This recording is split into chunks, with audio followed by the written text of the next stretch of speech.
here this morning. It was a little hazy, but we got to see the mountain still, and it was just seeing that is just so beautiful. It's just so thankful that we get that in this place. It's a treasure to live here and a treasure to be a part of this church family. One second here.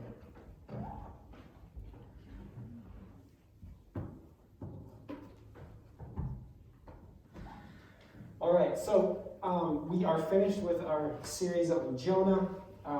Did anybody learn anything? Was it good? Was it okay? All right.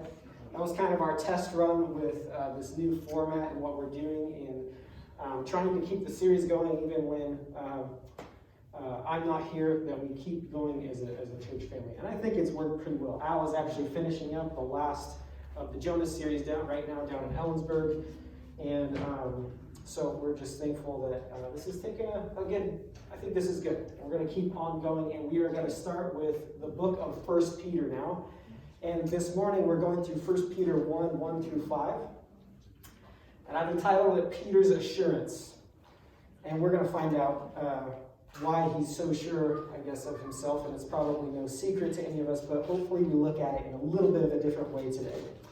Now, the purpose of Peter's letter, at least the first one, is that Peter wants to reassure Christians in a time of coming persecution. Okay?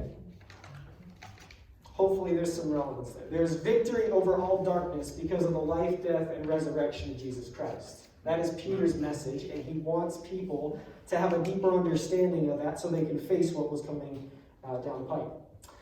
So a brief introduction to 1 Peter. First off, this is not Peter's gospel. Okay? We have 4 gospels. Obviously, we know them. Peter's gospel is probably that of John Mark. We call it Mark in the Bible. This is actually probably Peter's vantage point in the life of Jesus. Now, 1 Peter is really a little bit later on, and it's more of Peter's sermons to the churches around.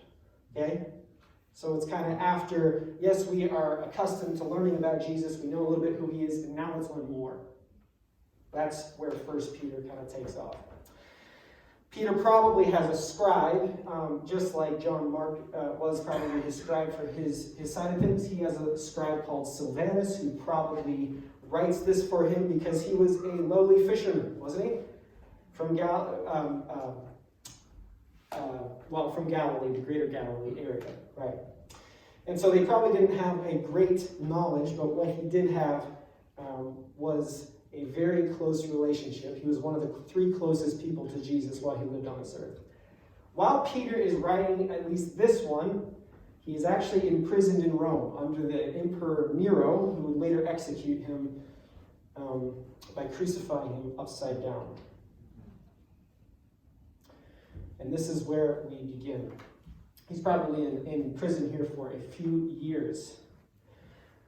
And this is where we begin, in 1 Peter 1 through 5. It says, Peter, an apostle of Jesus Christ, to those who are elect exiles in the dispersion in Pontus, Galatia, Cappadocia, Asia, and Bithynia, according to the foreknowledge of God the Father, and the sanctification of the Spirit for the obedience to Jesus Christ and for the sprinkling of his blood, may grace and peace be multiplied to you.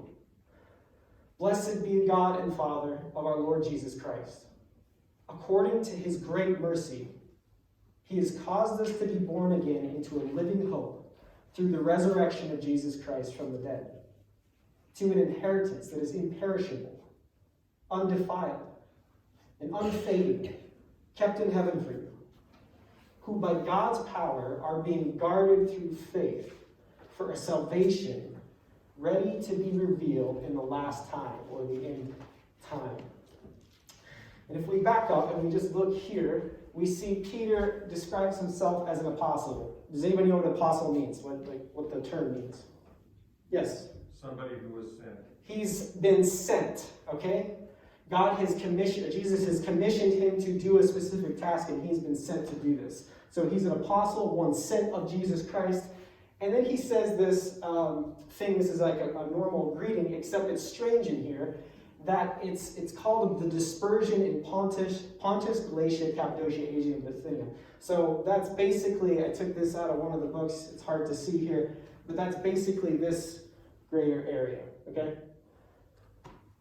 Over here, we see a lot of those places. Now, when he says this term, he says exiles, elect exiles, that actually means like pilgrims, refugees. We're going to learn something in just a minute that's strange why he would use that particular term, and we find it here in verse 2.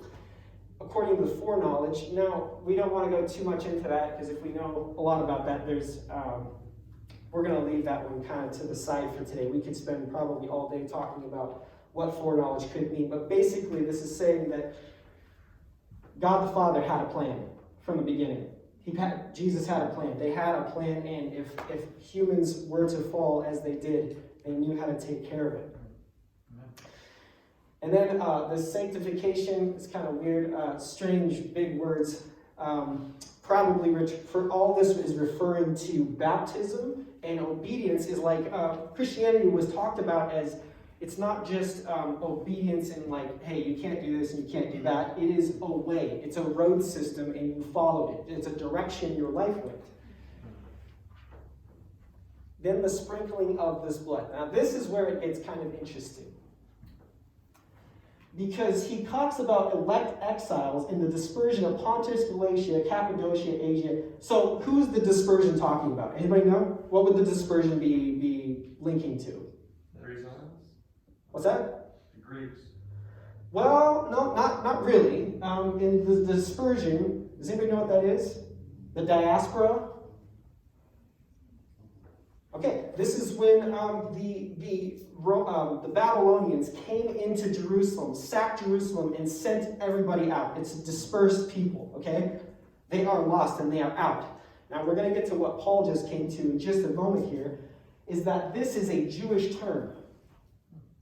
But he's saying it to Greek people. This is interesting because, look at this. Sprinkling of the blood, this is kind of a strange thing to us. We don't do anything like this. But sprinkling of the blood would point back to Exodus in a covenantal relationship between God and his people. Saying like, I know my people and I will save them from their sins, right? And this is kind of the way we do this, is by sprinkling with the blood. This was over the top of the altar, and we know that Jesus fulfilled that. But Peter is saying this to Gentiles. He's saying this to the Greek people or to the other people. He is incorporating these Gentiles into the familyhood of the Jews.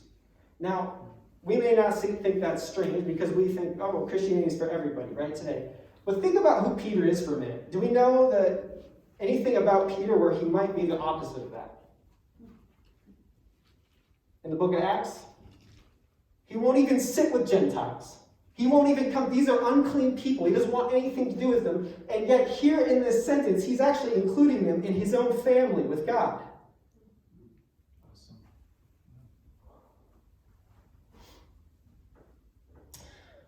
He is incorporating them into the most intimate covenant with the Jews had with Yahweh.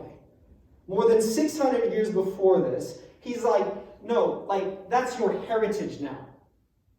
This is your family tree now. Even more than that, it actually points back to Egypt and the Exodus from Egypt, which is the most prominent thing in Israel's history, where God really saved them. That's what they all look back to. And even more than that, I think it points back to Abram, because this term actually means strangers also. Strangers in a far-off land. They are strangers. And it actually talks about Abram when he comes into the land of Canaan. He's like, I'm a stranger here, and I don't know what I'm doing. But this is the promised land. It points back to the very beginnings of Judaism. But better than all of this, it actually points to the future, that the hope that the Jews have, in that the Messiah will come back and rescue them forever. And he says, that future, that past is yours, that future is yours, you're part of this family. And then he says this, may grace and peace be multiplied to you. This is a common greeting. The grace part is more of a greeting that would will be more suited towards the Greeks, and then the peace would be one that would be more sorted to Judaism, meaning something good. Hang on. It would be another reiteration of the word shalom, which means wholeness, right? It means completeness. This is a brief summary of this entire letter. This little sentence right down here is a brief summary of the entire book of 1 Peter. Now let's keep in mind, does that seem strange to any of you when he's sitting in a prison about to be crucified upside down and he's telling the free people out there who are under persecution, grace and peace be multiplied to you? Isn't that strange? Because this peace is not one of political peace that the Jews thought that the Messiah was going to bring. It's something far better, which is inner peace. That no matter what is happening to you on the outside, you have somehow a strong resolve. No matter what is going on, a peace about you that surpasses all human comprehension. Assurance, despite what was happening in the surrounding world. Do we need that right now? We get to verse 3, and in short, Peter actually blesses God. How do you bless God? Right? Isn't he already like... Well, this term blessedness actually means fulfillment. He's like, God is actually fulfilled according to his great mercy, which he did to us. He's actually fulfilled, and we're thankful, and we want to bless him because of what he's done for us, because of his mercy, because he saw these people suffering in anguish, unable to help themselves. He himself comes here and saves them. And this is why he's blessed. This term also, all right, we're breaking down the text, and then we're going to build back up again, and we're going to have it, so just bear with me here. Then when he talks about being born again, this is obviously talking about baptism, and I like the way one commentary put it. It says, when Jesus rose, humanity rose. And then he explains what we are being born into, Peter does. Paul uses the term adoption. Now this is interesting to me. This is where I really enjoy it. He says, what are we being born into? Into an inheritance. Now, help me, church. What's an inheritance? Just real quickly. Something given you, passed down to you. It's passed down, meaning that it wasn't really yours, but you just came upon... We hear about this all the time, right? Like rich people pass down this inheritance to their children and they're like, I want to be that kid, right? Well, I got news for you. You're better off than that kid ever was.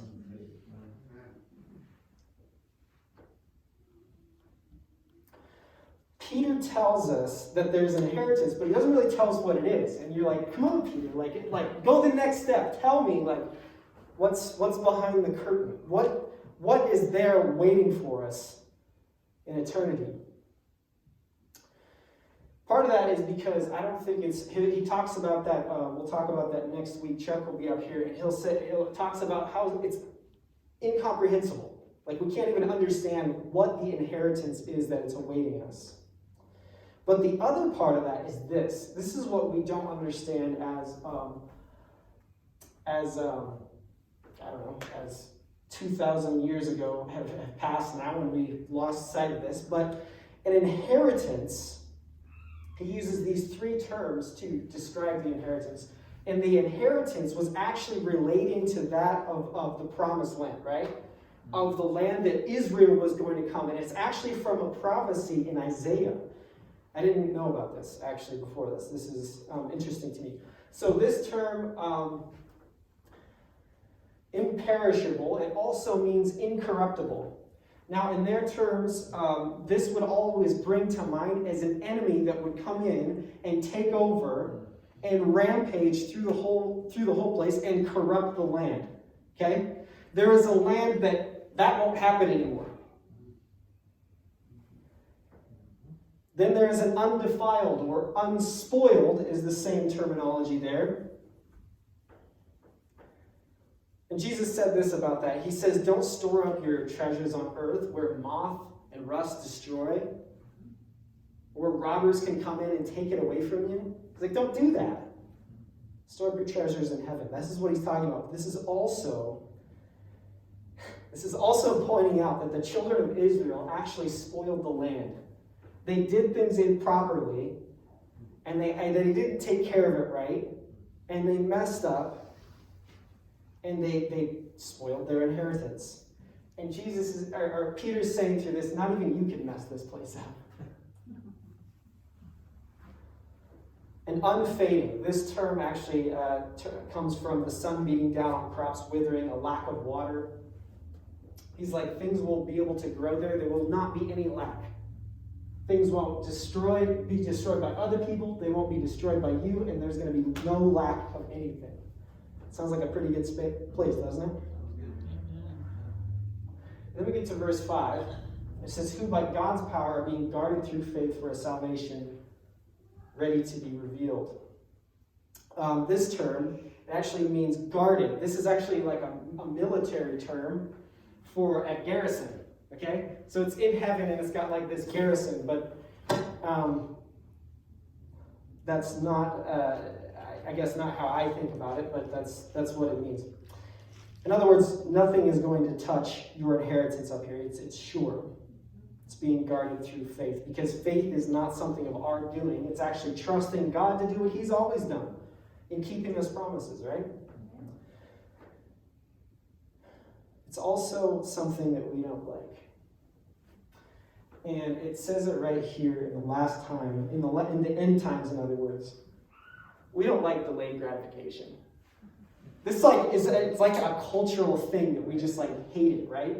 And he's like, yeah, well, that's what you get. For the best prize, you got to wait the longest.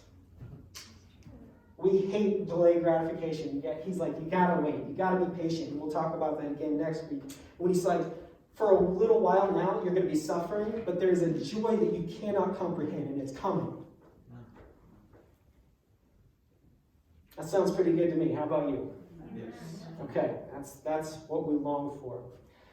Okay, we've broken down the text fairly well. Now, there's way more in here than we have time for today, but I think we've broken down this text okay for today. Now let's talk about something for a second. We kind of alluded to this a little bit before. This is Peter, right? And we talked about it before as in hey, he didn't want really anything to do with the Gentiles. He wanted to stay away from them. He didn't even like those people. And now he's including them in his own family, in his covenantal relationship with Yahweh. Something has happened in Peter's life. And we have to ask ourselves also, why is Peter so sure of this? When he says that there's all these things like this in this way, we don't see this necessarily in English, but he is so sure of what he's saying. He is positive. So sure that he went to his own death and was hung upside down on a cross. Why is Peter so sure, though? Well, let's ask ourselves why that. This is the same Peter who questioned Jesus when he was supposed to put the net on the other side. He's just like, well, we've been out here all day, Jesus. And he does it. And then the nets are so full they can't break. This is the same Peter who still doesn't know Jesus when swinging the sword in the garden, trying to kill people. By the way, he's not cutting off someone's ear. He's going for the head. The only way you cut off an ear without hitting the shoulder is if the person's head is sideways, avoiding Peter's sword. He's going for the kill. And Jesus is like, this is not the way. This is not the way. That's the same Peter. It's the same Peter that tells him he loves him 3 times. And when Jesus is being brutally beaten and on trial for execution, he denies that he even knows him. This is the same Peter who sits in an upper room after he just watched his master, his hopes and dreams fade on a cross. Afraid and emotionally destroyed because the person he trusted, who he spent the last 3.5 years of his life, who he threw away everything to follow, is now dead. His dreams are destroyed. And he sits afraid behind a locked door crying.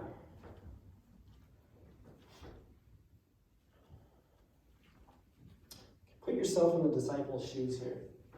Put yourself in those shoes where everything you've put your hope and your dreams into for the last 3 years. I spent 2.5 years in seminary, and a year ago right now, I just went through a really hard time. I just went through a pretty heavy time of doubting. And without going into a ton of detail, I couldn't explain why, but I just felt like, am I just making a mistake with my entire life right now? Everything I've worked for the last 6 or 7 years, I feel like it could, do I even believe this stuff that I'm saying? I know, all right, I'm being honest. But I was scared, right? And I'm sitting there in Apple Valley in this grocery store, and I'm looking for these frozen burritos, and I'm just crying out to the Lord in my own heart, just talk to me, say something. Because I feel like I'm dead here.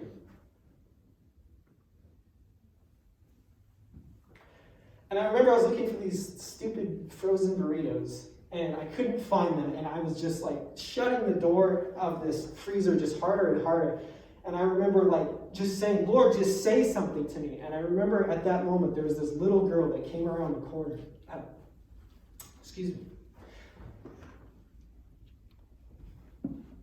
She goes, I know you. She goes, you're the one that tells us the story about Jesus. And I'm just like, man. And in this moment, I'm just frozen. I'm angry and scared, and I feel like crying and running out the door, but I don't want to embarrass myself in front of a 6-year-old, And terrified, she just runs right up to me and hugs me, and her grandma comes around the corner and is like, what's going on over here, And I remember that moment was so meaningful to me because of that exact moment of just, Jesus has a way of speaking to us individually. He is a God that proves himself faithful time and time again. And he does that in a way that maybe that doesn't make sense to any of you, but I can't tell you what that meant to me that day. How in the world can this same man stand up in front of people and proclaim these outrageous things to a people that he once despised? Because he was there. He did all those things. He failed in faith so many times, including this one.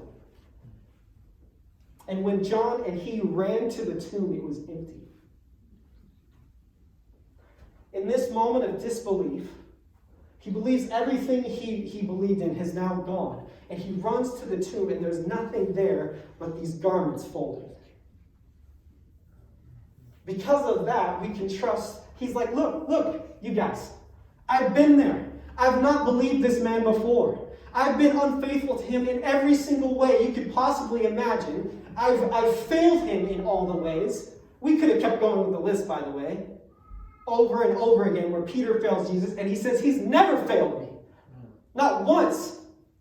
And he's kept his promises to me from the time I met him until the time I meet him again. We know, we can be assured of our salvation because I have not trusted him. I've disbelieved him so many times, and every time he proves me wrong.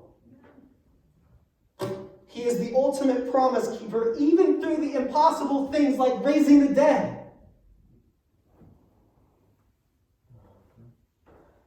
I think this is how faith is built. This is how many things are built in this life, but this is how it happens. We struggle. We think sometimes we shouldn't doubt. And I think sometimes even through our doubts, our faith is made so much stronger. Think about when you work out, you're breaking down a muscle, or when you're pruning a plant, you're breaking that plant down only to make it stronger. And I think that's what happens to our faith sometimes. I think it needs to happen to have a strong faith. I think that's what Peter is reiterating to these people. It's okay if you're struggling. It's okay if you're having doubts, but keep going.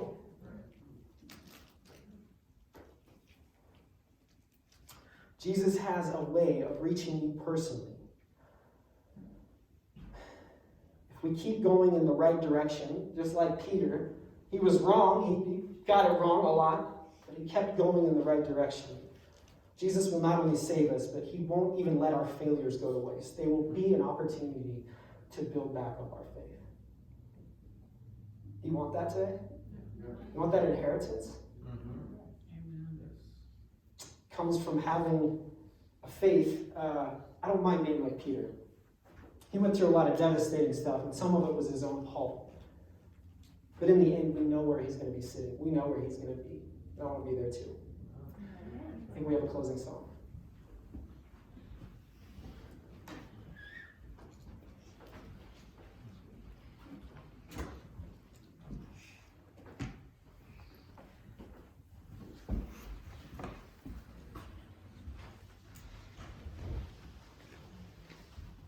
Okay. We're going to repeat again. This is number 35, Victory in Jesus.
Heavenly Father, thank you for not giving up on us. Even when we doubt, even when we struggle, and we even fail you in our faith, Lord, thank you for being faithful.